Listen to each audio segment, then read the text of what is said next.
I think too many people compete before they are mentally, emotionally, psychologically ready, and that generally leads to the predictable physiological outcomes that I know are bad. It's unquestionable. Ben Mayfield Smith is a performance coach who's obsessed with helping people unlock their best selves inside and out. Through his brand, Matter Athletica, and his podcast, The Matter Mentality, he blends high-level training, smart nutrition, and a winning mindset to help athletes and everyday people build stronger bodies and sharper minds. Big thing for me is removing as many barriers and frictions to a behavior, a change, or an action that I want to instill, and making sure it's as simplified as possible. How do I get you to do the thing that I need you to do? And not for my best interest, but for yours. So it's in my best interest as a coach to simplify the process. It again removes that confusion, it removes frustration, it enables them to feel like they are competent at doing the thing. Where we are now in the world of coaching is it's so inundated with coaches that haven't had the experience or they've gotten shaped themselves, but they don't have a body of work that is impressive. Is that because you feel like they're more likely to do it if they don't have to think so much? Big thing for me is... Well, let's talk about two things. One, I want to break it up right now. I want to ask you one question, which I think you've embodied for a long time, and I want to ask the question around business and sport because we both really enjoy that. And then I do want to actually give solutions-based thinking to areas that you are an expert in, which is in body composition, lifestyle management, and stress mitigation, because this is what you are, like in my opinion, a world-renowned expert on. And even if in some areas of the world you're unknown or even unappreciated because you're not as loud, the results speak for themselves. So the first area is what I call the integrity line. And in sport, you know, the integrity line is attached to the rules of the game. The integrity line is attached to, you know, what are you willing to do internally or externally, cheating while you're playing or before you prepare. But this is the integrity line. And if you cross that line, it affects your reputation, it affects your ability to perform, it affects your ability to play in the game, suspensions, whatever it may be. But in business, you choose your integrity line. Now, in sport, you choose it too, but there's more repercussions. In business, yeah, there's like taxes and legal and everything else. But in regarding the deal and working with people, in business, a business guy may high-five somebody if he screws somebody over because he was a better negotiator, but it wasn't an ethical thing to do. The integrity line they choose, but it's not a good representation of them as a human. They don't care because they feel like they got a good deal. And you see this all the time. It's like when someone moves their own integrity line purely just to get the job done, you know, they celebrate it. Whereas in the world of sports, there's a little bit of shame because they know what they were doing. But in business, it just perpetuates a bigger problem because they celebrate it. What's your feeling on that? Because there's a lot of people that cut corners and cheat. But in business, it's like, I don't want to have that reputation. So I'm going to use a client example of where I believe my integrity line is.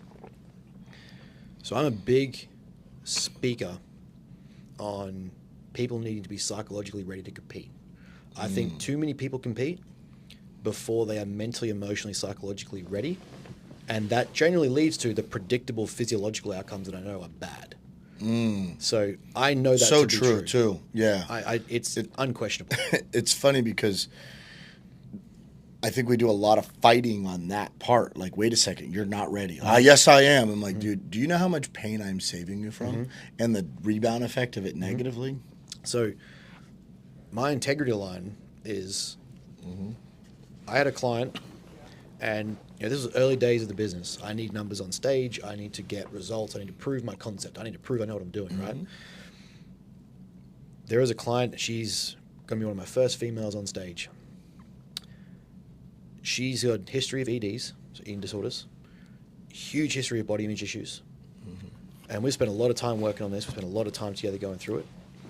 She's told me she has the clearance from a psychologist. Like I'm big on, even though this is what I study, you know, I'm big on when it comes to the clinical recommendations and referrals. I'm like, I need that clearance. I need that. Yeah, what's your role? Yeah, Stay in your lane exactly. a little bit? I mean, as a coach, I think that you encompass everything. Your Yes. job is to understand the entire chessboard. Yes. Your job is not necessarily to move every piece at the same time. And so for her, I was like, I want that approval. I want that confirmation that you're good to go.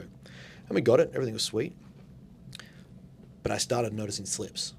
I started noticing identity identity slips.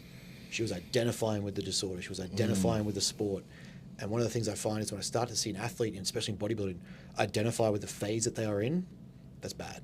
Because what tends to happen is once the phase disappears, so does their identity, who they are, what they're made of. Like the anchor point is gone. And so it got to this point where, I sat her down and I said, we're not competing this year. She had been working for 12 months up to this point. I'm like, we need at least another 6 months. I will not put you on stage. We're very early. I mean, I think I'm sub 10 clients. I've quit my job. I've invested $20,000 of every asset that I have. I've sold everything out, put it into the company. And I'm like, we're not going on stage. You're not in a position. And it wasn't a dig at her in any means. It's just what I identified, what I know to be true. And I think where the integrity threshold paid off is that at the end of that season, when we finally did get there and she put in the work and we got that approval, she walked away undefeated with a pro card. She won the national show. She went from amateur that day to professional that day to professional national champion that night. But I made her wait 6 months. I said, prove yourself. Prove to me that you want this more than just the instant gratification that comes with getting on stage right now. And she did. And to me, that to tie it back to the point of where that integrity line is and what I think about integrity is I have to be able to keep my word to myself, because it goes back to, as you spoke about, how you win matters, not just winning.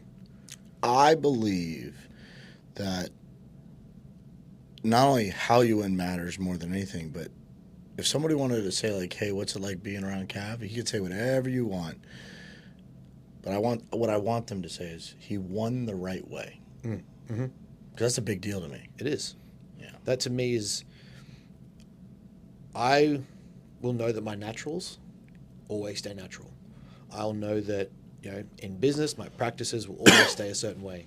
I know that there are lines I won't cross. I know that there are things that I'll put in place. I know that there are, even down to words that I won't say, so there's no confusion. We work in a very vulnerable sport. You see the ins and outs of people's life. There are things that I will put in practice. That's through lessons and things like that. You start to observe the industry. You see what's happening there. You see what people can do. And it's like they're walls. I'm not gonna break them down. They're moats, they're barriers, they're protection that, I'm in this to serve people, not in this to take advantage of people. And so for me, it's that line can't be crossed. And if it means that a client, like I said to her, you can go to another coach who'll put you on stage. I know 5 that will put you on stage this year. But I'm willing to lose $10,000 in 2 years worth of coaching fees. Mind you, it's a monopoly money, so it doesn't really count. Yeah, gotta love Australia. But, at that point in my career where, every client adds up and matters, and every single client matters to me to the day I die. The role and responsibility that I feel to take care of any person that signs up to me is, I can't even speak how intense it is. But for that person, that time to hear, I will lose the money that you will pay me between now and then to get on stage because you want to get on there sooner, that's fine. But I physically and logically and psychologically and morally, ethically, will not put you on stage. Go do what you need to do with that information, process it, and then decide what you want to do. She went and she revisited her psychologist. Yep. She got herself treated. She worked with them. She involved me in the process. I've got a lot of skills and tools from psychology that I can give my clients, but when it comes to clinical diagnoses, that's not where I am yet. So I'm like, we can work on these things. I've got a lot of skills. Yeah. But you're also going to work on it with her. That's where, we're going to separate that. We're going to get that diagnosed, we're going to get that treated, we're going to get taken care of. Sends me the approval, sends me the confirmation, still keeps me in the inbox when there's emails and exchanges with them. And she goes on to win a pro card, wins the pro show, wins the national title, boom, done, first ever season competing. What was most rewarding is that from that, she finished competing, was like, I'm done. I actually don't want to compete again. And so, I could have pushed her. I could have, realistically, if I want to drag out the long-term value of the client. Of course. I could have put her on stage when she wasn't ready. She would have felt shit. I could have taken advantage of that. I could have kept her in my network for longer. I could have milked her for money. It's called doing the right thing. And it's like the art of, the relationship and the role of the coach is to do what's in the best interest of the athlete. And believe it or not, coaching is the most selfish job in the world. It's very fulfilling and rewarding if you do the right way. Yep. If you don't do it the right way, it's actually not fulfilling. It's very transactional. Yes. And you don't get that same level of fulfillment just because the world's not built like that. The world's built to reward the people that give. And if you constantly take, well, that is very short-lived. Like the reward of taking is short-lived. There has been a principle that we have held since the day we started the company, that every single person that I work with has to feel like they have received more from me than what they give in payment. I have to feel like I am giving them, and not just for the sake of over providing value or like, here's all these things you don't need. I'm very particular with what I give them, and I usually identify problems or similar, frequently asked questions or problems and put resources together to deal with that. But I mean, just in the sense of what they receive compared to what they've received previously, what our baseline standard is so far above what they've experienced or what they've ever heard of, that they feel that value so much that they probably triple the payment if they wanted to, if we asked them to. But again, that's not why we're doing it. For me, it's about giving them something that they've never had, and that's belief in themselves, it's confidence, it's feeling like they have. If we really had to wrap it up, why, like, to put a title on the reason why I probably do the thing that I do that way, is I look at every single client, like I coach every single client as if it was how I needed to be coached when I started. What I needed as a young man in those rooms where I feel like I didn't belong, in those rooms where I feel like no one supported me or pushed me. I can name 2 teachers that I remember specifically, 2 coaches in our high school football that took me aside, said some things to me. One of them which was, I want you to make it.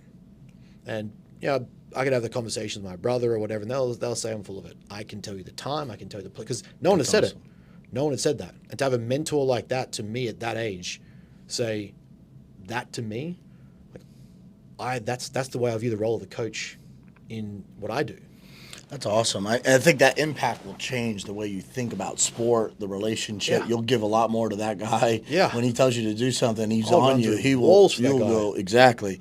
There's a friend of mine, great coach, great human being too. Steve Gurdon played at Richmond and the Cleveland Browns, white corner, but absolute crazy of a human being. And we're coaching little league kids. I'm talking just babies. And the amount of kids that played Division I football from that 10-year-old group is just crazy, because we were just doing it as giving back. As I'm coaching high level guys, and I'm like, all right, I'll do this one practice, whatever. But Steve Gurdon happened to be one of the coaches there. And he gets in this kid's face mask and grill, and he goes, I want you to do better. And he's loses his mind, because I've seen you do it before. You don't know it, but I've seen you do it before, which means you could replicate it. You could do it again. But he got into this kid's head at 10 years old, doesn't know how to process that. And he said, because I've seen you do it. And I'm coaching professional athletes, I'm coaching Olympians, and I'm like, that's actually a really good coaching takeaway. I want you to do more because I've seen you do it before. And how often do we as coaches see our athletes do something that's special, then they drop their standard a little bit, and we don't remind them that, wait a second, I know, it's not that I believe you could do more, you could be better, it's that I have seen you do it. So it doesn't need, the evidence is already there. Yeah. And I think that's really valuable. I want to move to what you're known for, what you do every day, which is the actual art and the science of coaching. Someone comes to you, they got that 30% body fat like you were talking about, and they really say, you know what, it's not about getting on stage, it's about getting my life and my body in order. What's your philosophy on training? What is the tactical advice to get that person started? What matters, physical approach or psychological approach or tactical approach? What is that as you approach an early stage athlete that is, really focused, but maybe doesn't know where to start? So I think the first thing that we do,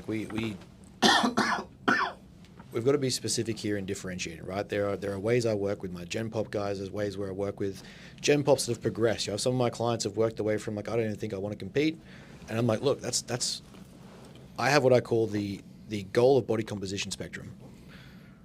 You and these spectrums, I know, they're pretty good. I know you're on them. It's starting to make sense. Yeah, I know. It's starting to fit. Give me something, right? The greater the degree of your goal, the more you have to move along this spectrum, continuum, if you will. Sure. Left of that is very minimal lifestyle change, very minimal sacrifices, very minimal giving up of what you're currently doing.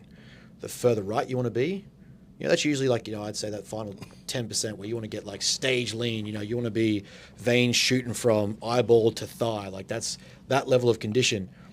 That's obviously more extreme on the right of that spectrum. The last time I was like that, I was being woken up because I had to drive an IV in me because I was cutting weight for wrestling, and I wasn't even that lean. I just was depleted. By the way, there's a big difference between being lean and being depleted. It's very different. Most people don't really understand how to lean out to where you could still stand up and perform. Yeah, and that initial understanding makes a huge impact, right? Because if I as a coach, I'm like, and this is the mistake I see, and this is one of the reasons why I came up with it, is there are people that are known bodybuilder coaches, and I respect them because that's what they do, but they'll get an average person, and they'll be like, this is what you're doing. And it's just a textbook bodybuilder program. It's like, we're cutting all these things out, we're doing these things, we're taking this stuff. And the differential, the delta between where they're starting, also where they want to end up, is so far from what this coach is perceiving and what they're giving them. And so it's like, you might have a gen pop guy, like, I've mentioned guys want to get jacked for their weddings. Now, most of what I need with them is time of execution, not so much like this degree of supplementation we're taking, these protocols, these extreme like calorie deficits. The differential matters. Where does that person want to end up? What's their actual goal? Because that's going to dictate the things they have to give up, how hard it's going to be, the intensity that I hold them to.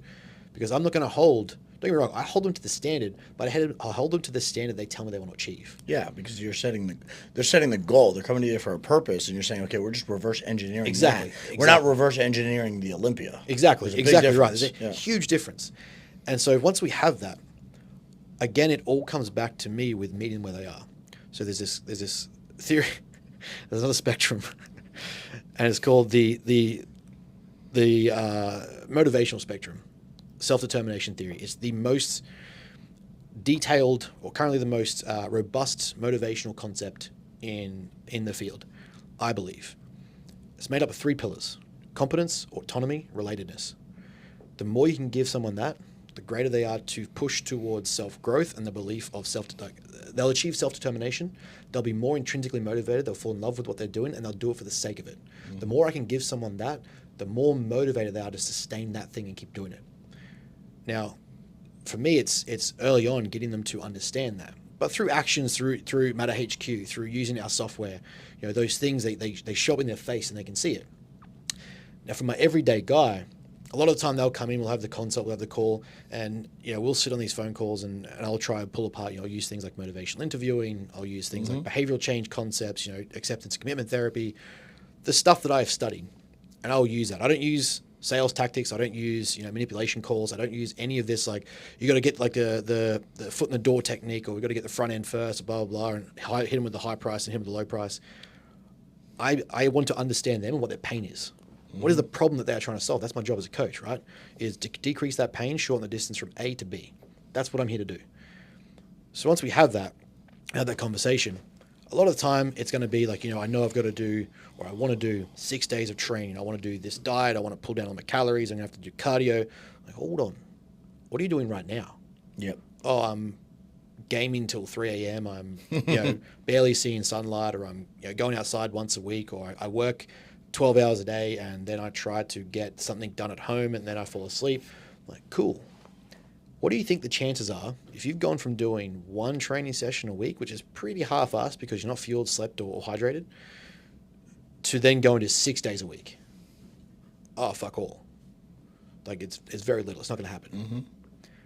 So what do? Is very simply move them to this understanding that you can do 2 or 3 days a week, and we're gonna move some big rocks with that first.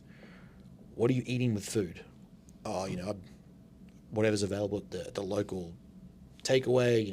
Some sushi, whatever's available at Subway. Sushi sounds great. Sushi does sound great, But if I'm getting you to lean up, I'm like, okay, cool. Again, if I just go, okay, we're just doing turkey mince and some vegetables, nothing else. Or we're doing fish and we're doing broccoli. Dude, that sounds miserable. Yeah, that guy's not going to do it, right? It's not going to happen. Fish and a ass cake. But the thing that we do and what we spoke about earlier on is meeting them where they are and making the smallest possible change, what we call picking the lowest hanging fruit. What is the easiest thing that I can get you to do now that's going to return the biggest result? Because what does that do? It instills confidence. You've developed a sense of belief that you can do the thing. Autonomy. I'm getting you involved in that process. How many days a week do you think you can train? And they go and do it. How many meals do you eat a day? How much protein do you currently get in? How much do we need to give you? What fruits do you like? What foods do you like to include in your meal plan, or the meal strategy we come up with, or the macros we come up with? How much can you sleep? They're all answers they're giving me. Pineapple, watermelon, and mangoes. Done, right? Done. I could eat those. Fantastic. Great. You're going from no micronutrients and fruit diversity to adding something. So we're moving big rocks very early on. They seem really small. They're really small behaviors, but it compounds. And then what happens is you join a group, you join a community, we add you to the matter group. You're involved with other people talking about similar goals or similar mechanisms, or whether they're further along than you or coming close to. They're very similar. And so you start to develop relatedness. Well, yeah, it's such a big deal because groups tend to have high agreeableness. So what happens is when you're starting to create clusters of people, they tend to start being like, wait a second, you're not moving at our same pace, like pick it up a little bit. So people tend to naturally move faster because they're in a group than they are if they're by themselves. Fun fact, tangent. First time they ever noticed that study, or the first time they ever conduct that study, was in aerodome speed cycling. Oh, wow. Yeah. So when they were they noticed this. There was an observation. It was actually an exercise sports science research that was done. It was one of the first concepts that we looked at for sports psychology, and it was individual cyclists. Yeah, there was a winner or whatever. Their time kind of got better a little bit. They might have improved, but you put all of those cyclists on a track with each other, even though there's only one winner, all their time sped up. Absolutely. So, little tangent side piece there for everyone. But because it is true. Yes. Because this is human behavior 101. And the thing is, the internet has changed the world to where we're halfway around the world from each other, but yet we're quite close because we communicate regularly. You could have coaching, whether it be, proximity is super powerful. And that is Tony Robbins, like educational 101 regarding like the power of energy. But because of the advancements in technology, because of the advancements in, our understanding of training and nutrition and everything else, this is so, like, we could do things better. We really can. We could be so much better about the work that we do. But there's something that hasn't changed, which is just human behavior.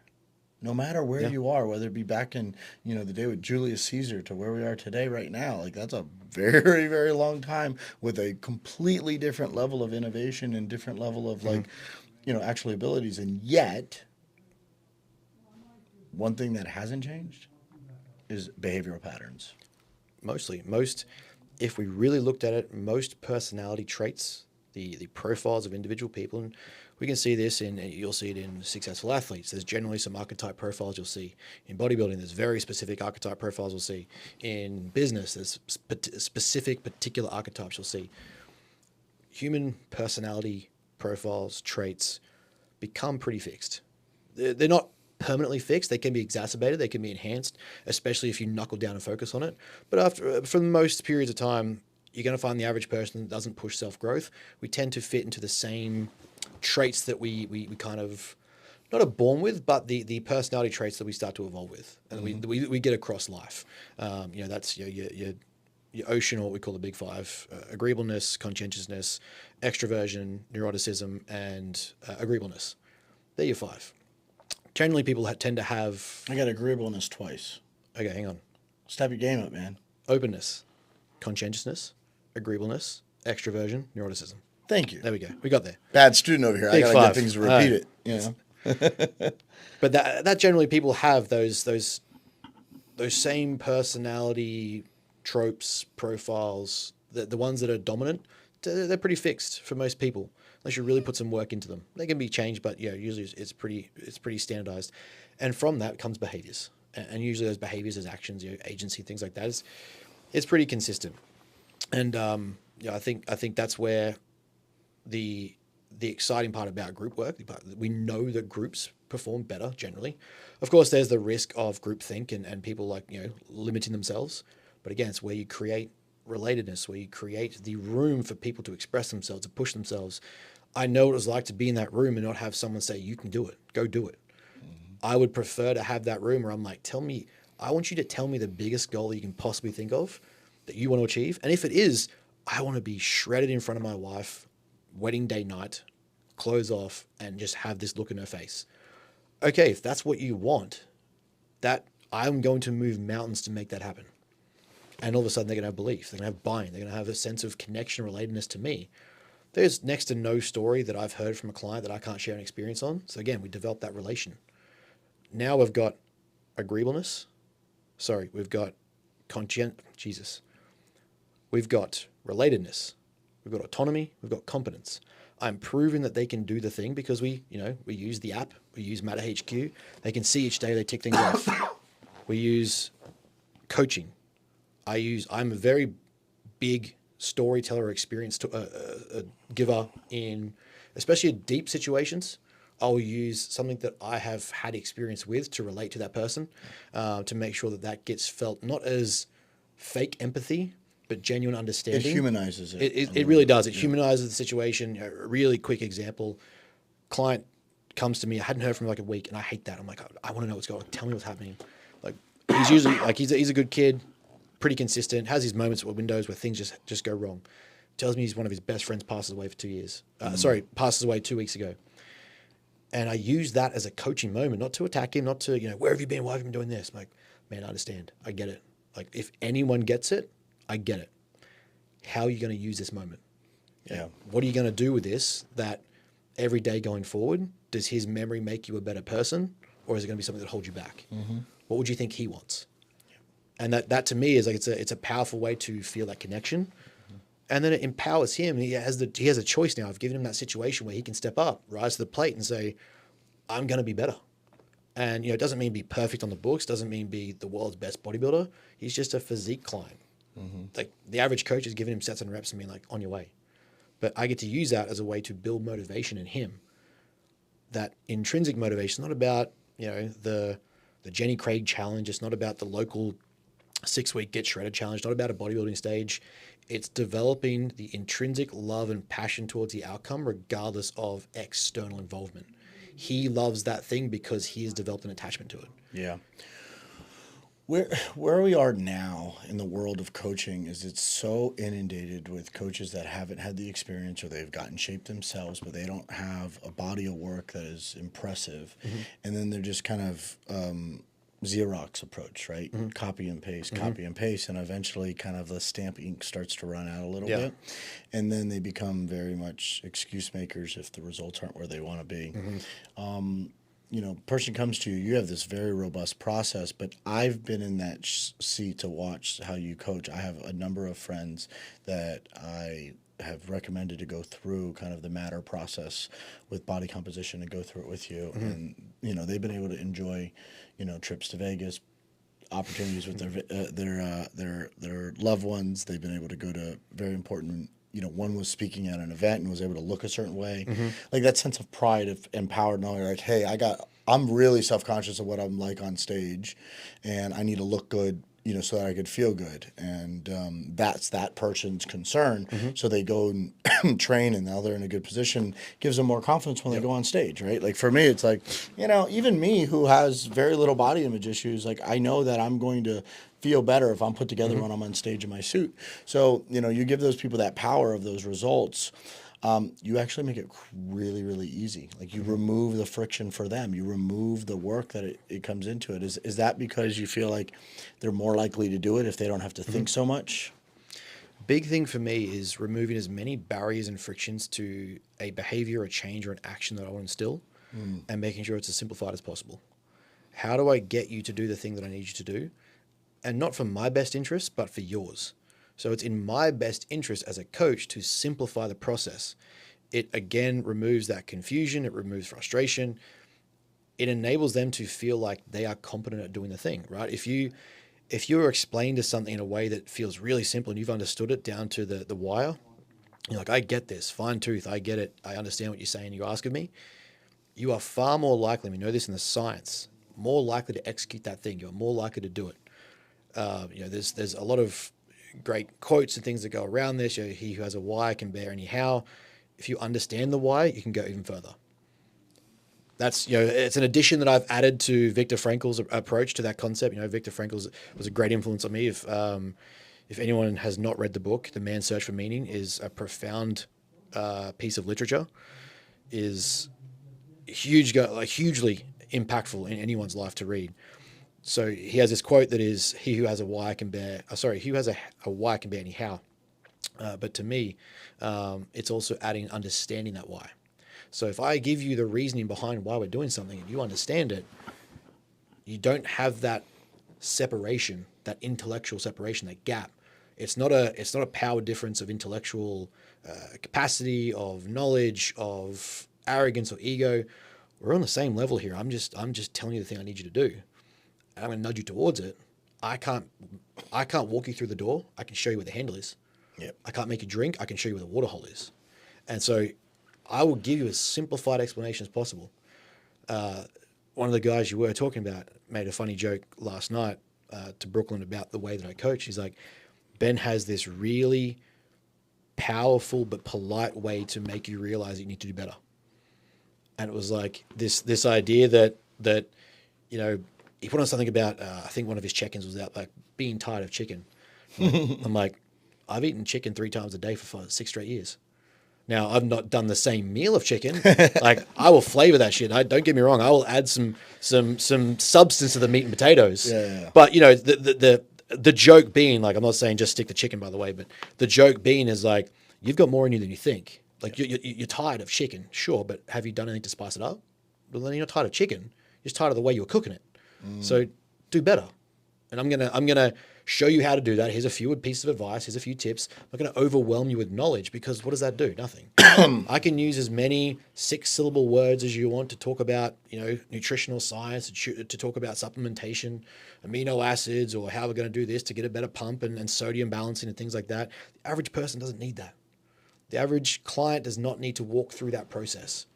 They need to understand some very simple concepts. How do I move? Like, yes, we've got that big goal, right? We've got that 5-year plan.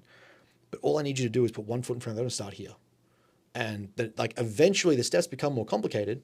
But funnily enough, I have this, again, going back to this philosophy that I'm building out in clinical psych. We have to work on building our frameworks out and our models. Mm-hmm. Yep. And one of the things that I've noticed is, depending on the level of entry I have with the client, the less they know, or the newer they are, the more hands-on I have to be. The better I develop that client, the less hands-on but more strategic I have to be.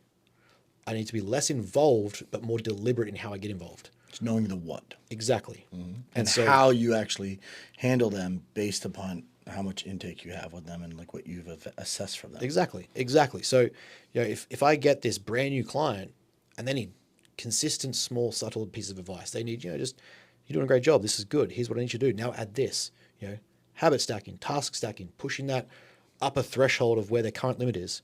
I call it like cognitive reinforcement. Once I get to a certain threshold and I know that they're kind of at this window, like I'm pushing the limit for you. The tasks, that's pretty up there. You're getting 5 things a day I need you to do. That's a struggle point. Now we reinforce this point, right? We hold here. We hold the line here. In anyone who loves Remember the Titans, which is me. Right down the street, by the way. Right down the street. You don't let them gain another yard. We hold the line here, right? We're holding this line here. We're going to reinforce that. We're going to back that up. From there, I see they can handle it now. That's pretty easy. Usually what I'll find is there's this little fallback point. They'll slip up, but what we'll realize is, you didn't slip up anywhere near as far as you used to. A slip up previously might used to be a 3-day bender that ended up in like you downing 3 boxes of donuts, 3 tubs of ice cream, and God knows whatever else. Now it Sounds like a Tuesday for me. That's a good day. But now it's like, coach, I forgot my protein. Or coach, I missed some of my vegetables. Oh man, I let you down. Hang on, hold on. let's have a look at this. 6 months ago, I couldn't get you to eat a piece of fruit. Now you're messaging me upset that you didn't get that third piece of fruit in, or you didn't get 5 serves of protein every day, or you didn't get 7 hours of sleep in. Usually you get 7.5 to 8 hours. You got 6 this time. And you're like, oh, coach, I've let you down. Let's look back at this guy. Yeah. This guy back here, you're not letting him down. Progress. That's progress. And it's simplified actions over time. Again, picking the lowest hanging fruit they need. Now, eventually we have to work our way up the tree, right? We're going to get ladders. We're going to get further along and more advanced. But again, it's assessing where that person's coming in to meet them where they are. I'm going to teach you very simple things to get us moving. Now, all of a sudden, you're in love with the process. You're telling me you're down this much weight. You're telling me that this has happened. Suddenly, you're more confident with the shirt off, or suddenly the pants fit a little bit better. For the first time in your life, this happened. If I can get those responses early on, I know they're hooked. Yeah. Not with me as in pay me money. They're hooked in the process for life. I think what the cool part is if you do trust the process because you have a good coach, and I think that's another big issue is there's a lot of people that follow bad coaches. And and I don't mean bad intentions, but coaches that are just poor at their performance and poor at their expertise, that their knowledge that they're selling, that they definitely haven't had a body of work that has proven that they understand your situation and they know how to get you there. Human beings crave progress. They crave it. And if you could give it to them, it's a drug. You just got to keep it going, and you got to make sure it's the right thing for their body that they could kind of build up on. I've been able to see some things that I find very unique about you. And I love the concept of Matter Athletica, but one of the things that we share true, and I'm somebody who talks a lot. I don't say right words. There's words that I use that are not actually real words, and everyone kind of laughs. I was doing a presentation at an event with it was a keynote, and there was a line, right? And I was talking about habits and, looking at the trajectory or something. And I was like, do you look at that trajectory? And I'm like, and as I said it, I looked up, I go, that's not a word. But I'm thinking to myself, I'm like, cool, all right, it landed, let's run with it. But I'm saying that to have a little bit of lighthearted approach to something that you do, which is words matter. And there's a lot of people that come to you and like, oh, I diet, oh my goodness, I'm starving. I'm starving, Ben, I'm starving. And they complain about it. And what do you say when someone says that? What do you say when someone says, I'm starving? I see what you're doing here. All right. So for me, you're right. Words matter, and it's less about what sentence I'm going to use, or it's less about the words themselves. It's more about the fact that what we tell ourselves often takes place in our brain, right? That the brain, it's very hard to tell the difference for the brain in physical reality, subjective reality, internal language. We know the way self-talk works is very impactful. I can have myself at an arousal state like that when it comes to training. I can also de-escalate that sympathetic tone very quickly. I can talk myself into it. I've got skills and tools that I use with clients and myself to get myself to that position, pre-lift, pre-game, pre-training, whatever it is. Because words matter in how we use them, how we think about them, the context we put them in, the tone that we deliver them. So for me, specifics matter. So one of the extreme examples that I use, because I feel like sometimes people need to see the extreme of what they're saying. Sure. We're throwing in some history. We're going back to Leningrad, 1944. We're going back to the surrounding of I'm going to butcher this, Northern Army Group. Wehrmacht is invading Soviet Russia. They've surrounded Leningrad. There is a point in time where they've been cut off from all supplies. It's beyond freezing. There is no warmth. Anyone who could evacuate has been evacuated. Whoever's left is stuck. Logistics aren't getting in. They're at the point of adding sawdust to human feces, to the little bit of bread dough that they get. They're adding sawdust, these volumizers, to try and get some substance to fill up the troops. And in any situation like this, if you know anything about the way it kind of works, is the guys at the front get most of the food because they're fighting. So for the average citizen still stuck there, there's next to nothing. I believe at some point it turns to cannibalism. They're eating the dead horses that you were carrying the carts and dropping things in. It's horrible, right? It is this position of true starvation. And so when a client comes to me and says, I'm starving, and you're like, we just started dieting 2 weeks ago. you've had, and making up random numbers here, but 32 years. When was the last time you saw a six pack? I was 10 and running around. Okay, cool. You got 20 years of stored energy. You're not starving. I get you're hungrier because we've reduced the intake of energy that you're getting. We've reduced the food selections that you're getting, and you're not relying on those instant signals of gratification where you're going to pick at whatever you want. Now you're going to fight a little bit of that urgency to want to eat. I get that you're hungry. But if we go telling ourselves we're starving from day one, the next 6 months is going to be hell. Because when we look at what starvation meant, we have the Minnesota starvation experiment. We have, the unfortunate death camps of World War II. We have the gulags in Russia. We can go to these places and go, they were starving. They were legitimately starving. When it came to reintroducing food and they found the camps as we started progressing the invasion of the German Empire, we start to see, these guys are like, there's ribs, nothing else. The body has basically shut down except ribs and some functional capacity. We got to get some food into these guys. There became a point where, like, actually, hang on, take your rations back. They will eat themselves sick and die. They will rehydrate themselves to the point of death. We need to figure out how to actually reintroduce these calories over time so they get back to a functional level. Lo and behold, it's where some of the evidence starts coming from for the reverse dieting out of bodybuilding shows, because it's realistically just reverse starvation. That's a whole thing. But those contexts and situations matter, because now we're telling the brain that we're starving from week 2, and I've got a 12 to 16 week diet phase plan for you. And generally I like to do it in a linear fashion where we're not just instantly bottoming out your food, you've got to suffer. I know you've got the capacity to handle this. Going back to the point that your colleague said, coaching those youngsters, I have belief that you can do it because I've seen it. You've done 2 weeks here where you haven't binged, you haven't touched anything, you've got the capacity to do this. But I'm not going to sit here and listen to you like, badmouth yourself or talk these things into existence that we know the brain responds to. You tell me you're starving in week 2, what do you think it's going to feel by week 16? So that to me is like, it's important to be specific with these words, because we're training the house down, right? I've got this program made up for you, and the intention is to go in there and push. There's intention in your execution.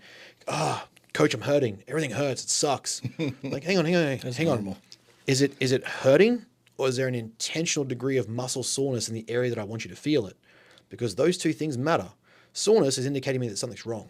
If we're talking about like, there's a pain here, there's a signal here, there's a response in the body that's not supposed to be happening. Or did you just feel a pump for the first time? And you're like, oh shit, man, this, my chest is tight and this is sore, and these things are a little bit, aggravated, if you will. Well, that's natural DOMS, right? We've got muscle soreness taking place. That's in the target area we're training. If I'm having you do, leg extensions and your spine's going, we're going to address that. There's some execution issues here that we're feeling that we need to figure out. Yeah. But if you're telling me that you're hurting in the quads and we're doing leg extensions, I'm assuming you've torn something. Like, I'm like, okay, shit, what's happened? Oh, it just hurts when I stand up. You just did 3 sets of squats. That should be the case. Good. Yeah, just thumbs up, champ. Like, I'm not gonna pat you on the back for doing it, but I'm also not gonna say, oh, poor guy. Like, that's what we're here for. There's a degree of suffering and pain is required to growth.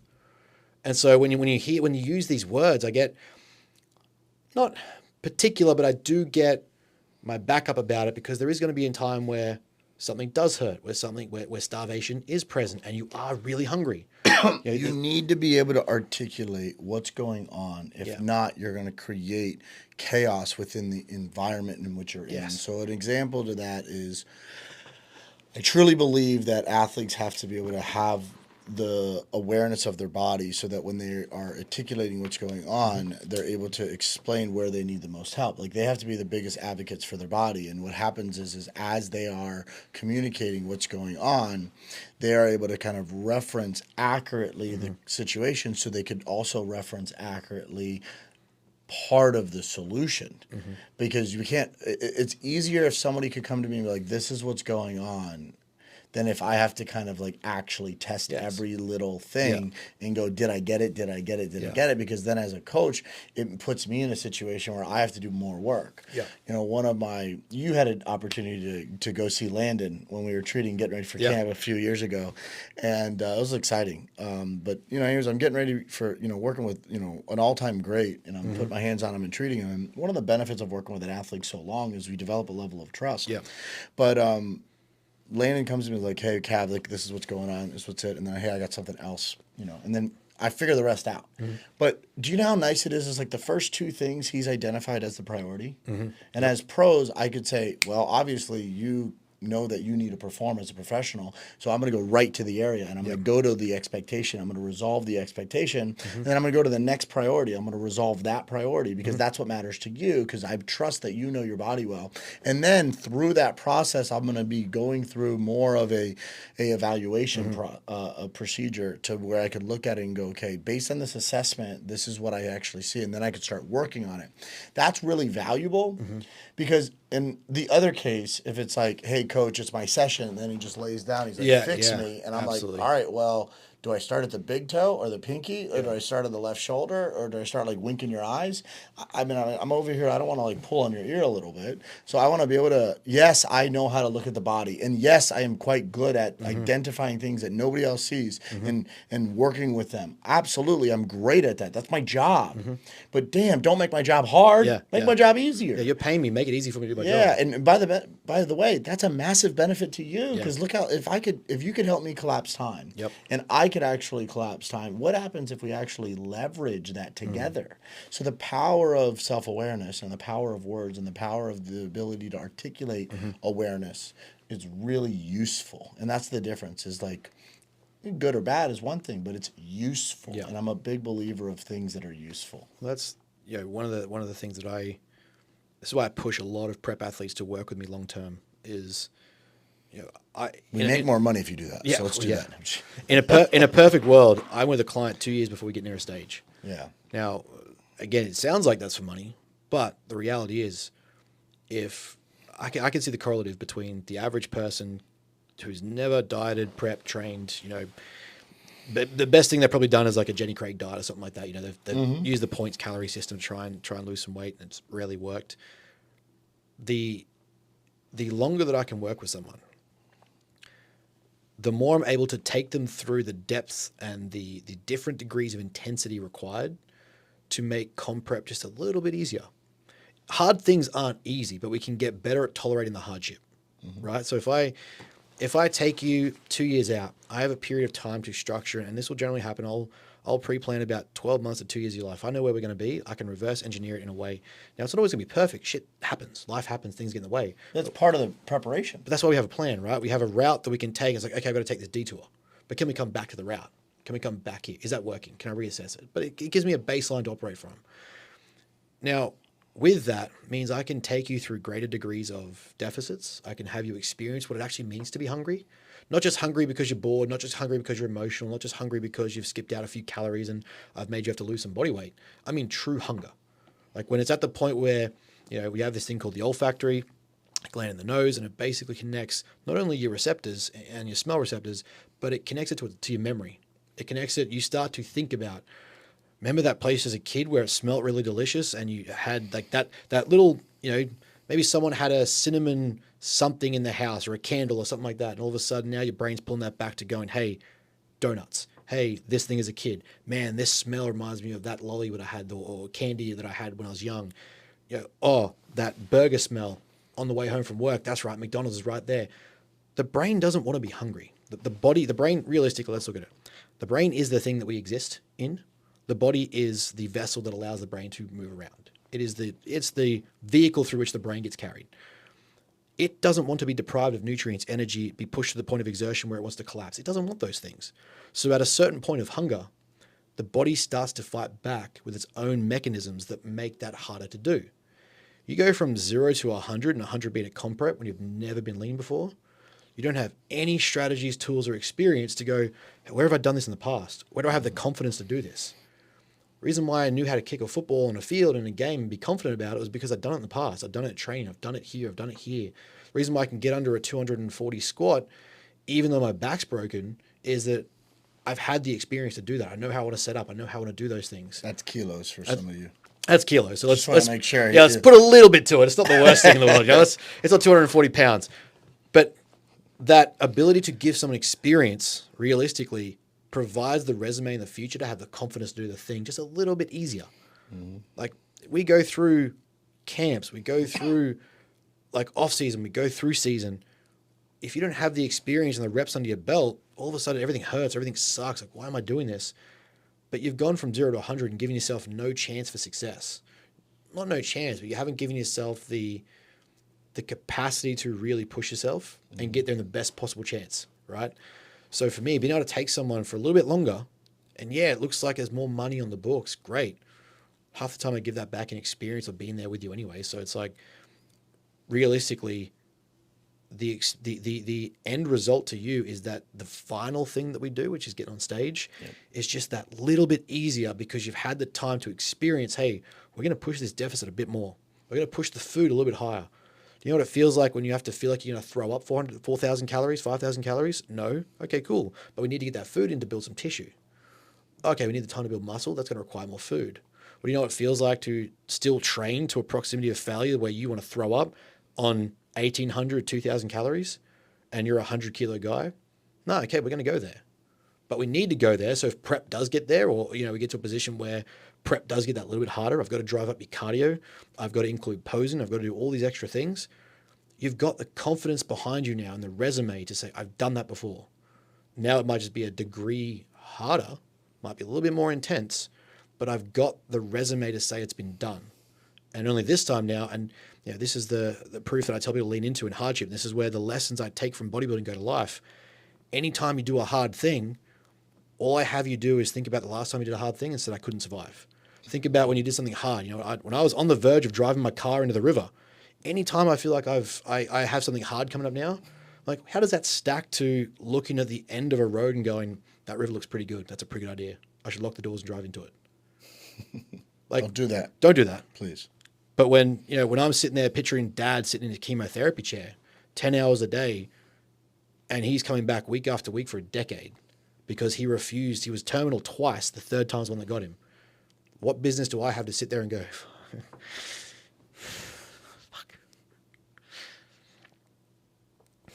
I got through the other one without doing it. You're good.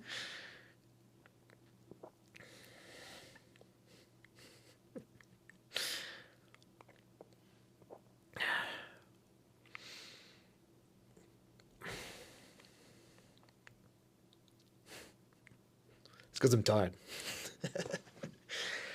But you're not starving. But I'm not starving. But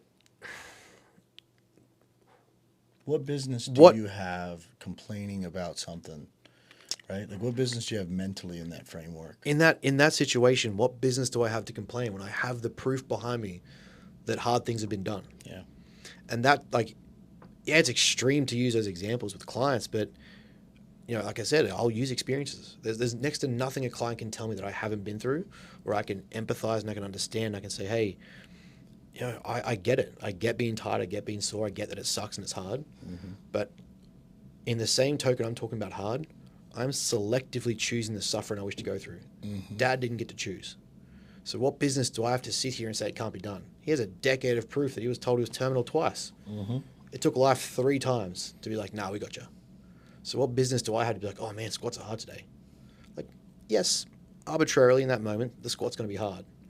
But when it comes to the idea of choosing to bodybuild, to choose to run a business, to choose to go to university, to choose to improve my life in some way, to choose to work on my relationships, what business do I have to say it's hard compared to dying, compared to cancer, compared to car accidents, compared to the idea of ending my life? That's a blessing. Like, one of my favorite quotes, what a blessing it is to be able to wake up exhausted in pursuit of something great that you want to achieve. That's something to live off of. Like, not everyone gets to wake up or wants to wake up and change the world and actively work towards it happening. We get to do that, whether it be your world, whether it be the world that your relationships exist in, the world that your business exists in, the world of other people. We're choosing to actively wake up and chase something hard. And that's where, I get my back up when I see people say bodybuilding is just this vanity sport. It's just ego. It's just to, get a medal on stage. And there are those people. But for me, it carries lessons that I'm able to show in real time about how life can work, how you can embrace the suffering and choose hard things and come out better for it. So this is why I wanted to share this message with the world, because I think that you have such depth of knowledge in the specific field that a approaches the sport quite differently than everyone else, which is why there's repeated podium performances year in and year out with a small select group of people that maybe don't come to you with the genetic potential, maybe they don't come to you with the amount of experiences that other competitors that have. Maybe there might be people that are basically their solution is more gear, their solution is more weight, their solution is more this, or they may have started well before, so they got a head start, so they could actually like look at multiple different super compensation patterns and rebound better because they have multiple years underneath their belt or multiple seasons to where that's like, hey, they're coming off of a rebound, they're feeling great. They then, have going into the next season with a huge advantage, and yet you're still performing at a podium level consistently, crushing the competition because it's different, not because it's the same. There is something different about it, and I think it starts at the behavioral level. It starts at the reason what makes it so different, that makes it so successful, is because the pathway to successful performance is based through the path of human behavior that has not changed, and yet through a process that is very different. What you're doing is very different in the bodybuilding space, but you're doing it through a mechanism that has never changed, which is human behavior. And that's because your deep interest in psychology and your deep understanding and interest in history. I've been able to go to the Air and Space Museum with you and have a great time. He's over there telling Thomas, hey, check this out. This is what's going on. I'm like, thanks for knowing more about American history than I do. And that's a lot of fun, right? And I think that this is what makes you special. And I want to share that with the world. I want to share my friends that I'm proud of with the world, because I think that the world needs to see my team of Avengers that I have that are up and coming, that are helping save the world or making an impact in the areas that we think are important, which is in sports and performance, and really just kind of operate in a championship level mentality, right? Your mindset is a really important thing, and we like to win. If you were a superhero, choose your superhero. Funnily enough, because we go back to open loops or closed loops. I was really figuring out ChatGPT one day. I was like, everything you've constructed this profile of me. You've got years of knowledge and history on me and the way I do things. I'm like, who are you picking? And funnily enough, it came back with either Iron Man or Dr. Doom. Okay. Now, why? I don't think it was the money or the playboy lifestyle or anything like that. It was at a deeper level.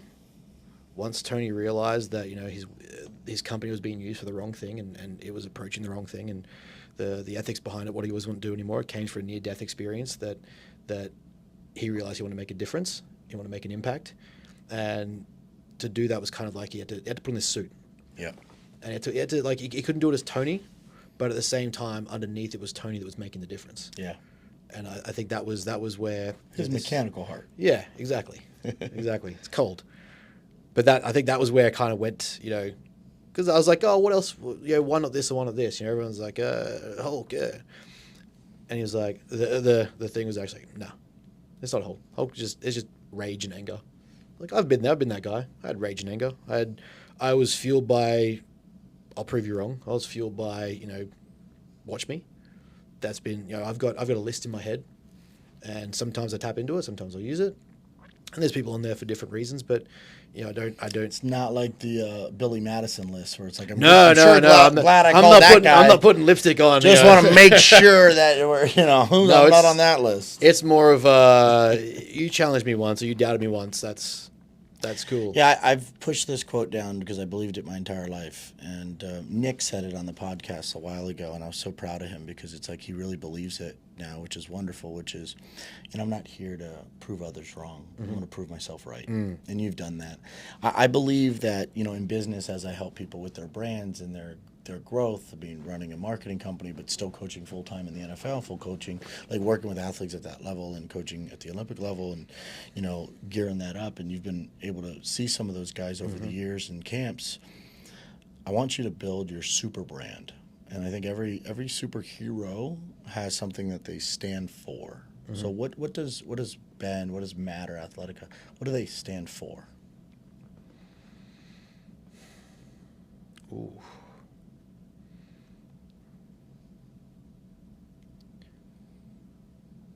What do we stand for? I think we truly stand for making a difference.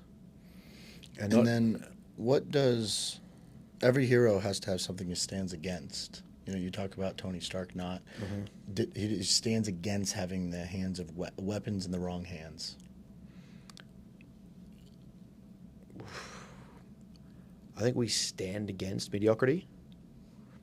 Not in a negative way. I think we just stand against the idea that we just have to be this average, pre-predicted, pre-structured person that's going to be told what to do, how to do it, that our outcomes are predictable, and this is the framework we get to operate in. I don't like when I see people tell others things can't be done. Usually the limitations placed on us are often projections of insecurities that other people have. And a lot of the time it comes from a place of self-doubt and self-belief that they don't have, or a lack of, and they'll project that onto other people who want to try stuff. And one of my favorite philosophers, Nietzsche, had this concept. It's called the herd mentality. And the idea was anytime someone tries to stand out, anytime someone tries to go after anything, the herd will often try and pull that person back in. And to me, that's the thing that I stand against, because I've been that guy. I've been the guy that gets pulled back in. I've been the guy who's been doubted. I've been the guy who, all of it. And so for me, that's the mediocrity that I stand against, because my superpower is not that I'm going to be a world-class track athlete, professional rugby league player. I'm not going to be a world-class NFL quarterback. I'm going to be the guy who gets those people there. And that's, I think, what we stand against. That's awesome. And every superhero has what they stand for, what they stand against, but they have a flaw that allows others to connect with them. You know, whether it be, Spider-Man's, ability to let people closest to him down. He has a time management problem because he's supposed to be in one place, he's in another place, whether it be Tony Stark's ability to manage ego or addiction behaviors. What's your flaw? Again, worked on this with ChatGPT quite heavily. Pretty self-introspective if people haven't caught on yet. But the biggest flaw for me, and I've wrestled with this for a long time, and it's become true the more I put this philosophy together, the more I try to understand why I'm here and what I'm doing, is that I know that I'm going to die completely unsatisfied with what I've done. I think that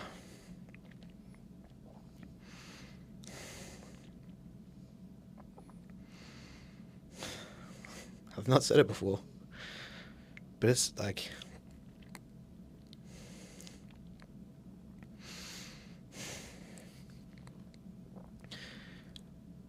I know that it's not going to be seen in the time that I have here, the difference that we get to make. But I'll still do it. I think that's my biggest flaw. Normally, the cool part about flaws is it's what drives you in the power, So, embrace it, because it's what makes someone. There's a difference between being a character, right, and being a superhero, right? Like the actual. There's a human element to them, and that's what's special. It's like we could identify with them because they have that flaw. Don't necessarily push that out and be like, and don't reject that. Figure out a way to embrace it. I get it. You're working so hard mentally that you're sweating through your eyeballs right now. That's okay. That's okay. All right? Some people have to train so hard that they sweat through their eyeballs.